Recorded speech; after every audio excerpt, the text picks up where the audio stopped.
Welcome back to the Impact Driven Leader podcast. This is your host, Tyler Dickerhoof. Excited to be here with you today. For those of you tuning in for the very first time, welcome. Glad you found this episode.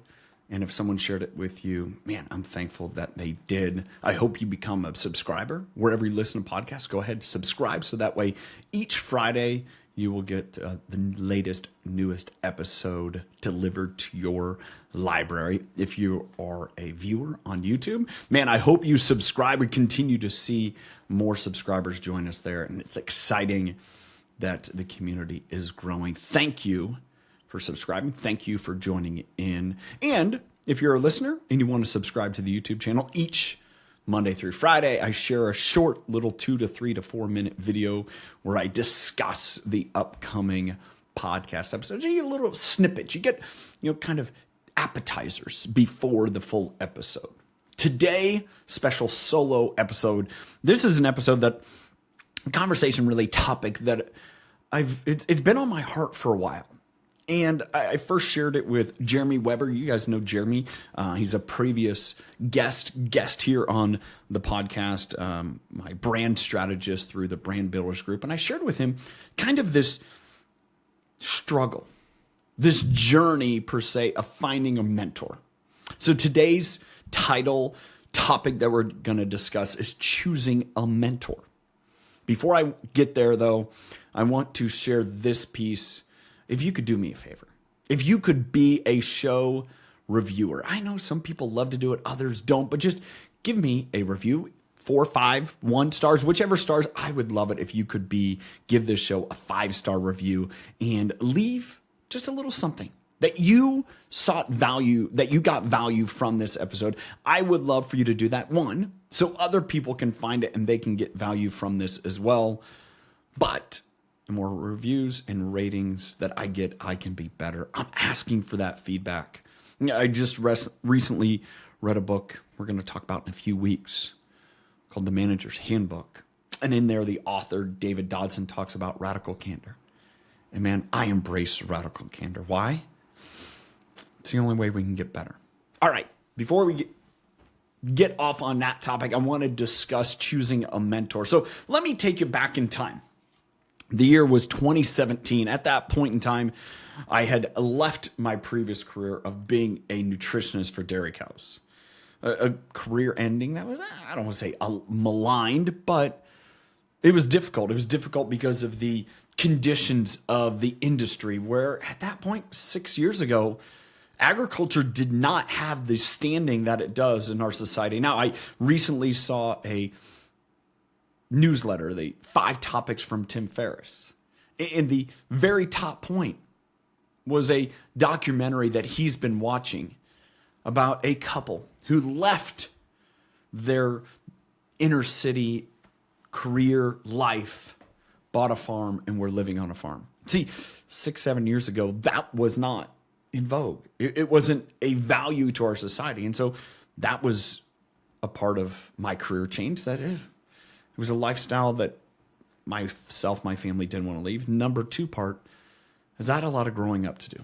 See, I had a lot of leadership development to do, and that's really what has brought me along this path of being so enthralled and it's such a student of leadership development and growth because I had to grow.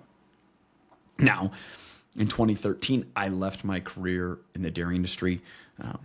My wife and I were and still are involved in network marketing, an absolute crucible of leadership development that I think at any point in life, I hope my children are involved in network marketing to learn about leadership in the best way possible. At the same point in 2013, we decided to start a fitness center. It was called Training Ground, and in so many ways, it was our training ground. Well, let me fast forward a few years, 2017, into our network marketing journey. We were at that point 6 years in. We were 4 years into our gym, and it was the point of evolution and growth. And we were looking at evolving and growing in different areas. And in my journal in January of 2017, one of the key areas that I wanted to grow in was in leadership.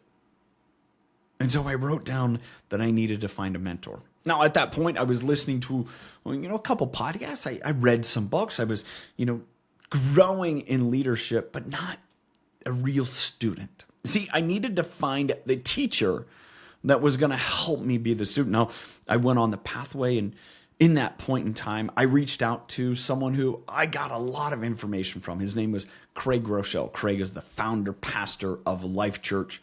He has a phenomenal leadership podcast that I hope you listen to. Shares such tremendous information. He was at that point a contributor, and now he's kind of, I would say, the champion of the Global Leadership Summit, which just finished. It was a course. It was a program that I had gotten such value. It's actually where I've listened to many leadership experts and I would say authors and just people in the leadership space where I grew. So I reached out to Craig and found out if he had any mentorship programs, and he didn't at that point, but it's okay. I will continue to search. In July of 2017, my wife happened to be scrolling on Instagram. It was one of those things you do. It was a July afternoon. She's scrolling on Instagram and she sees this advertisement for a John Maxwell program. Now, at that point, I was a fan of John Maxwell. I didn't know the individual. I'd seen him speak once. I knew his work and revered his work. I'd read a couple of his books, not many, to be honest. And one of his books that I read at that point was How Successful People Think, which I think is a great book to help you kind of guide you in thinking. Well, she saw an advertisement for this program called the Executive Circle. Now, the Executive Circle, as it was put together at that point, was a 10-month program where people that were in the executive space, we'll say corporate executives, CEOs, COOs, CIOs, CTOs, if you had a C and an O and some other letter, there was a place for you. And quickly I said, yes, let's do it. See, I wanted to learn in areas outside of the industry I was used to. At that point, my wife and I had done a lot of work in network marketing. Now, I approached network marketing much like I had any of our other businesses, where it was all about people. I didn't realize the extent of what that insight gave me. And so we joined it. Our first trip was to Chick-fil-A, September, of 2017. And quickly I found myself in a place where it's like, oh, this is the stuff that I've been looking for. I had the opportunity to, of course, meet John. It was a small group. There's about 45 of us. Got to spend time with Mark Cole, who's gone on to be not only a tremendous mentor, peer, friend at that event as well. A handful of others that, I'll talk about in the midst of this conversation. That's where I started the journey. Now, what we did as well, once a month, we did a conference call at that time. And we were doing conference calls instead of Zooms. Today it would be a Zoom. Did a conference call with a executive, CEO predominantly. John would do some question and answer, and then it was open to the group. We went throughout that year, and I got tremendous value. Now, let me kind of, as I'm telling this story, bring another piece to the puzzle. In January of 2018, I was looking for more. I didn't know at that point of, where things go with John. I just was in this program. I didn't know what was next. And a friend of mine had been involved in a mastermind group with an individual and loud just how great this was. And at that point, I could see it's like, oh, if you want to move faster, if you want to sell more, you want to do more, this was the person for you. I got so far down the pathway, not only applied to be a part of that mastermind and that group, I had conversations with them. And I chose not to. I chose to spend more time with John. I did not realize making that decision that day has changed my life. It has absolutely changed my life. Well, today I'm excited to share with you 5 key areas that you should consider when choosing a mentor in what I didn't know I chose then, but it was part of my decision that has completely altered my life. See, the individual I said no to, fine individual, they've gone on to do things. Not going to disparage them, there's no reason to. But I realized I would not be the person I am today if I had joined to spend more time with them. because I wouldn't have spent more time with a person who has meant so much to my life. So I'm excited to share with you these 5. I'm going to give them to you right now so you can take my notes. I'm going to break them down and I'll rehash them back at the end. But number 1, choose a mentor that's living where you want to go. Number 2, choose a mentor who has shared values.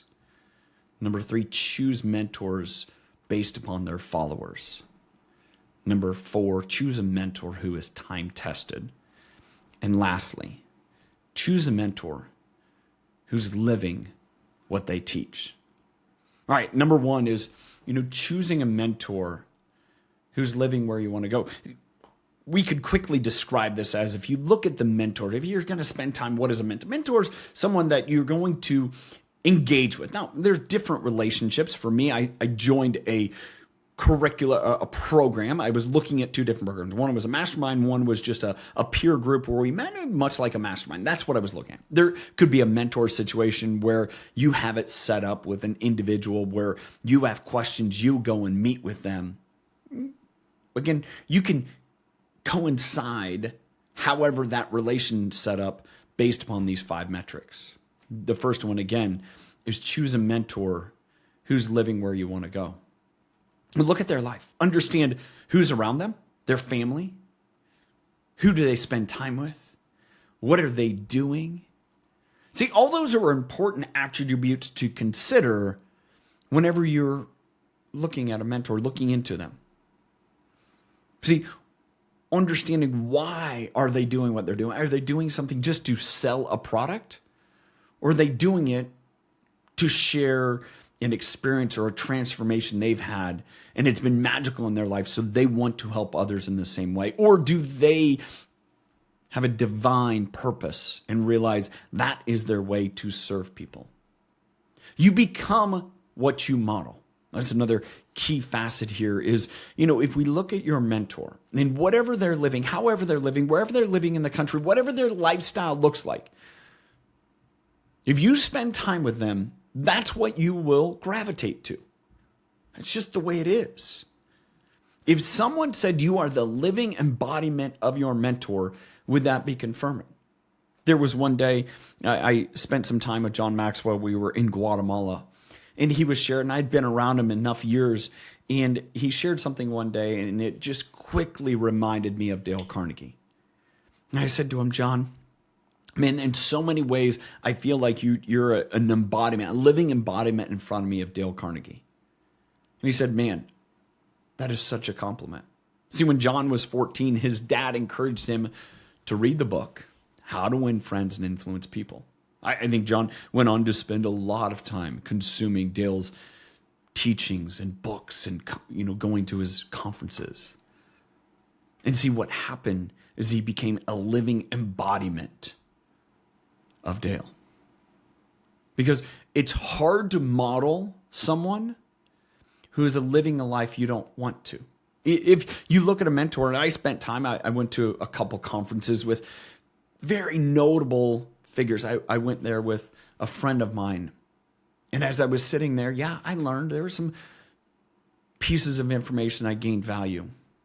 But when I left, I looked back and I said, if I continue to go to these events, is that the person that I want to end up like? And there was always this tension. I didn't understand what this tension was. When I applied to be a part of the mastermind group that I did in January of 2018, and I looked at some of my friends that were a part of it, and we were friends, but yet we didn't always have the same drive, or the things that were important to my wife and I weren't necessarily important to them, which is family and kids, spending time with them, being able to do those things. They didn't have that. You see, once you start down a pathway, it's hard to put the brakes on a roller coaster when it's going downhill.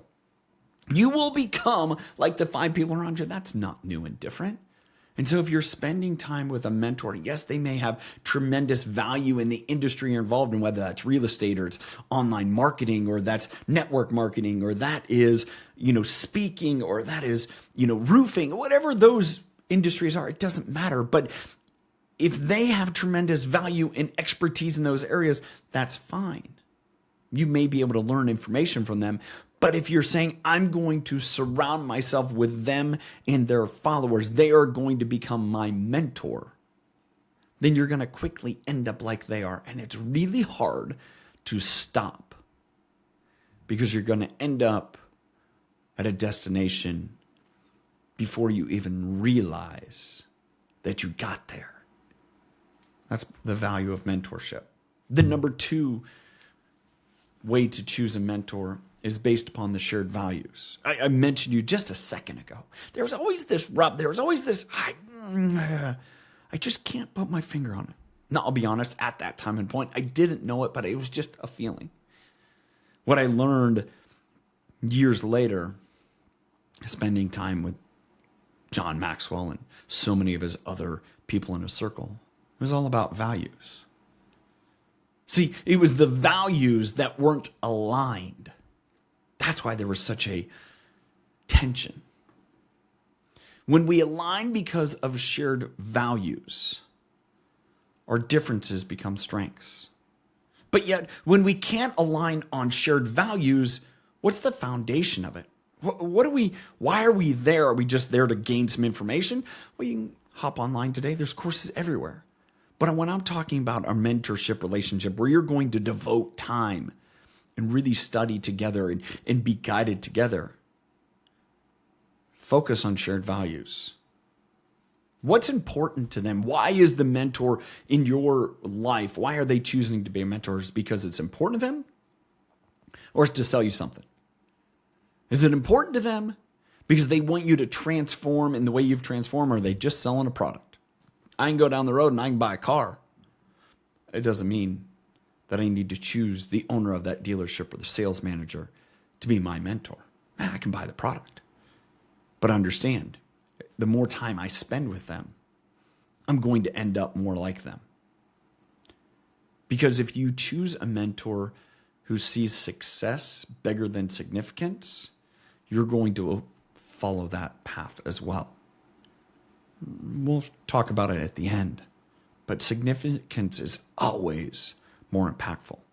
The next area, the number 3 area to consider, is choose a mentor based upon their followers. I mentioned this earlier when we were at Chick-fil-A. I got to know amazing people within this sphere of the John Maxwell world. I didn't realize that at that point, some of those people would be my great friends. They've been guests on this podcast, from Simon Arias to Dana Gentry. Those are just a couple off the top of my head. People that I value because they have shared values. We've spent time together in different ways. And see, those followers have become my peer group. I can go to them and say, hey, help me grow as well. See, mentors also are, people that are farther along, that accomplish what you want to. But our mentors quickly can become those that we spend time with. And if we're spending time together, studying together, we're going to grow together. So you can learn as much from those around you as you can an expert. Part of the roundtable group that I have within the Impact-Driven Leader community, and I share this with each of the members, I gain as much from the experience as I hope they all do from each other as well. See, that's the value of layered learning, shared learning. And when you have shared values, then all of a sudden there's a foundation point that you can all grow from and with. And that is why a mentor's followers are so impactful to you as well. Understand, who are they? What do they value? What success are they having? And that isn't always financial or material. Maybe, as I said earlier, their relationship with their children are growing more and more every day. You see firsthand, they're like, hey, I can't make it to the session this week, this month, this quarter, because I'm going to be with my son or daughter or my wife.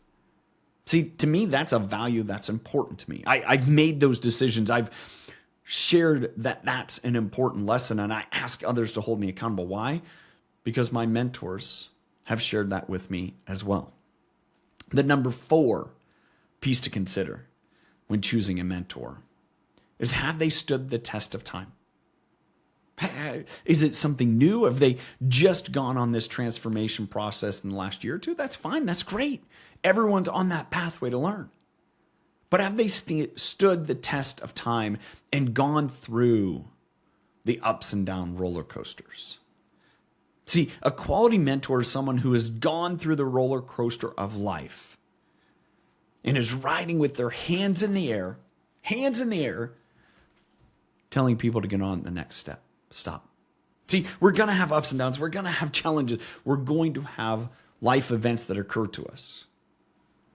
Those are all part of life. And being time-tested as a mentor means that you go through those challenges and yet your mission and your vision are not swayed. See, that's a mentor. That's someone that is committed to their cause, committed to their purpose, that they're not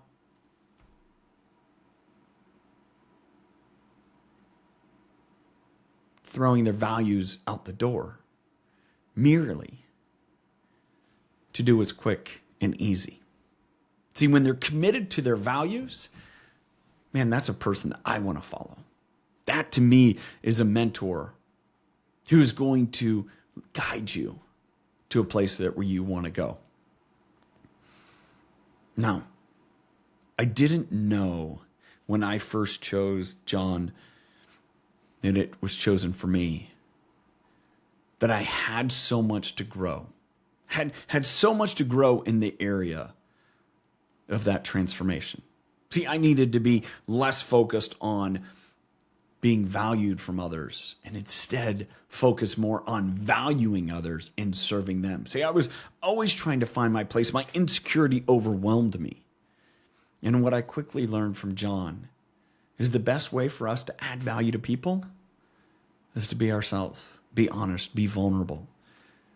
He often says the best person to make fun of is yourself. Everyone can laugh at that. When you're making fun of others, that's just your insecurity. See, one thing that I've learned about John through the many years of reading his books now and spending time with him is he actually had to grow in many of the same ways I did. He had to grow as a leader and make it not about him. He shares that in his early leadership career. He was so intense and so driven, and he was so about accomplishment that everyone else knew it because it was about him. And he had to check himself. He had to check himself roughly the same age as mine. And see, I look at what he's accomplished, and not because he's written so many books and he's, famous, but the lives that he's impacted because of the values that are so near and dear to him. And that's something I aspire. I want to help others accomplish in ways. That's why I do what we're doing. The last one, the fifth area that I want to touch on when choosing a mentor is, are they living what they're teaching? Choose a mentor who's living what they're teaching. Now, we can all get caught into the, I know it's right to do, but I'm not doing it. Okay? Are you honest to yourself in saying, I know what I need to be doing, I'm not doing it, and I am committed to doing it? Because I can't teach it if I'm not doing it. Mahatma Gandhi, many times this has been shared. A woman goes to meet with him. She has her son with him. She asks the question, Mahat, can you please tell my son to stop eating candy? The great sage says, come back in 2 weeks. The lady, confused, took her child. They made the return trip in 2 weeks. Go before the wise Mahatma Gandhi and the gentleman asked the young boy, did you stop eating candy? He's like, yes. Good. Stop eating candy. And the lady asked, well, why couldn't you tell him that 2 weeks ago? And he said, because I was eating candy.